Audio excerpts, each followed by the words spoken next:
Greetings, doctors. Dr. Solomon Gould coming back at you with episode number 2 of FYI with Dr. G. I'd like to personally thank my good friend, Dr. Alan Glazier, for the invitation, the honor, and the privilege of being a part of this show. I also want to thank all of the followers who are with us on a regular basis. And I hope each and every one of you out there is having a very successful, let's just call thaw-out session post-COVID-19. Fingers crossed. With that said, you may recall in my last episode, I talked at a very high or macro level about how some practices perform in the upper 99th percentile and others maybe not so much. And in that episode, I planted the seed with you that over the next several months, I will be sharing a lot of what I like to call Dr. G Pro Tips, success pearls, ways that you can elevate your practice to its fullest potential. Now, of course, as doctors of optometry, we generate a revenue both from the front, as I like to say, or in the optical, if you're lucky enough to have one, and from the exam chair or in the back, as I like to say. Now, I'm going to continue at a more macro high level today, and we're going to talk specifically about key performance indicators. You may recall in that last episode, I talked about key performance indicators as being a general snapshot of how a practice performs compared to the average. Now, with that said, in my years of consulting, I have devised, and there is no existing knowledge, to my knowledge, term that exists in industry that I use. I just came up with it because it made sense to me. So I like to break down key performance indicators, or KPIs, into two categories. Industry performance KPIs, what I like to also call hard KPIs, and practice performance KPIs, or what I like to refer to as the soft KPIs. Now, the hard KPIs refer to that generalized snapshot of how your practice performs compared to a database of hundreds of thousands of practices around the world, specifically in the United States, rather. Now, with that said, the soft KPIs refer to how a practice performs, but it takes into account the fact that no two practices are the same, right? You have practices that run general mill optometry, general run-of-the-mill optometry, rather. And then you have practices who are more either holistic, concierge, or their specific specialty. And so this type of KPI allows us to take into account those differences. So then you don't necessarily feel too bad about your KPI compared to the general average, because you know it is not at all the same. Now, I'm not just going to talk about KPIs today, okay?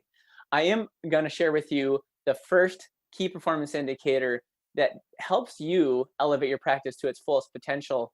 And again, remember, we as doctors of optometry generate a revenue both in the front and in the back, but we're going to focus for the next several months here on how to, at a high level, generate that revenue from the exam chair. But we'll throw in some optical pearls along the way. And in the next several months, farther ahead, we're going to get very heavy into the optical side, because that is a true passion of mine as well. With that said, today's first key performance indicator is the net income ratio. Now, by definition, the net income ratio is simply a practice's efficiency in converting collections into professional compensation.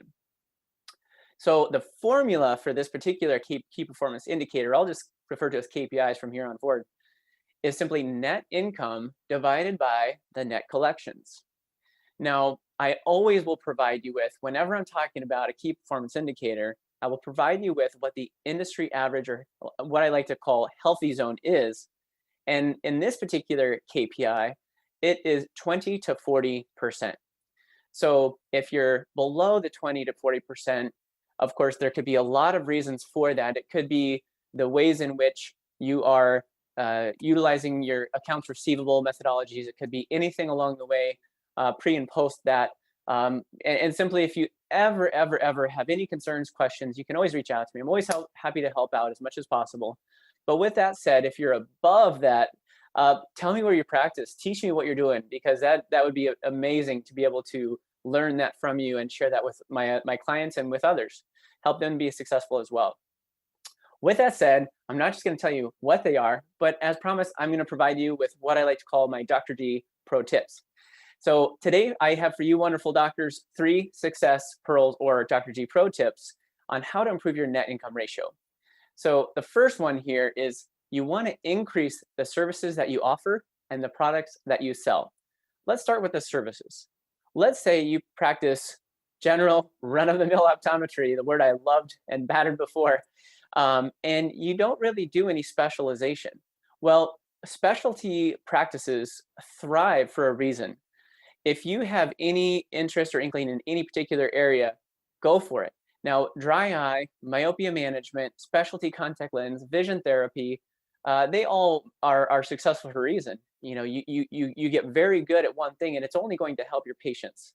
With that said, there are other ways to do that too in the services category. When it comes to services, you can think of services in a lot of different ways.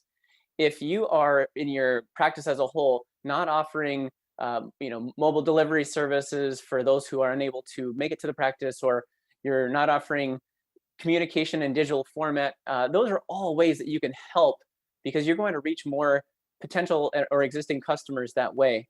And we could go on and on about this subject alone, but we're keeping it higher level today. And you get me too excited. So with that said, let's talk about the products. Now, if you have a general run-of-the-mill practice and you have glasses, contacts, sunnies, etc., great. But have you ever considered some of these accessories out there? We're in a world of COVID-19 thaw. What about anti-fog spray? What about neck hangers for your patient's eyeglasses? Or there are great products out there like FTG for multi-pair wearers. There are so many ways that you can, we'll just call subsidize your income with various products that you can sell. Nutraceutical line is another. But with that said, stick true to your heart, make sure it's efficacious and ethical for your patients. And of course, if you're ever looking for suggestions on other ways to subsidize that income, let me know. I'm always happy to help. So we're getting on to the second Dr. G pro tip, and that is to increase the price of goods and services. Now, as doctors of optometry, it's not in our inherent nature to, let's just say, be brave enough to just change prices without any fear of recourse. But the reality is, doctors, that prices go up for a reason. Now, I personally don't recommend that you go and change your prices every year. And I also don't recommend that you increase your prices by a substantial amount. I can share with you what I do. Every so often, maybe every 3 to 5 years, I might increase things by about 2%. But you also concomitantly want to be aware of what's going on around you with your competition and online in today's climate, of course. Now, if you do have patients leave because of this increase in prices, as I like to say, the patients and customers that you want to stay will stay. And we all know how and what that means. With that said, let's move on to Dr. G pro tip number 3, and that is to reduce the cost of goods and services. Now, we can't exactly navigate that efficiently as doctors of optometry when we have a myriad of other responsibilities. But that is where you rely, doctors, upon your buying groups. If you are not a part of a buying group currently, I highly recommend that you look into this and that you find the partner that suits your practice best. As you will learn, there are a lot of great buying groups out there, and some have they all have pros and cons, but you want to know what their pros and cons are. So I highly recommend that you shop before you buy. Okay, with that said, I'm going to stop for this month's episode of FYI with Dr. G, but stay tuned, and in the next month, we're going to continue on with different key performance indicators that will help drive your practice to its fullest potential. And again, a big thank you to my good friend, Dr. Alan Glazier, and also a big thank you to you wonderful doctors for tuning in. I hope all of you have a fantastic week and month, and I look forward to seeing you guys all again soon.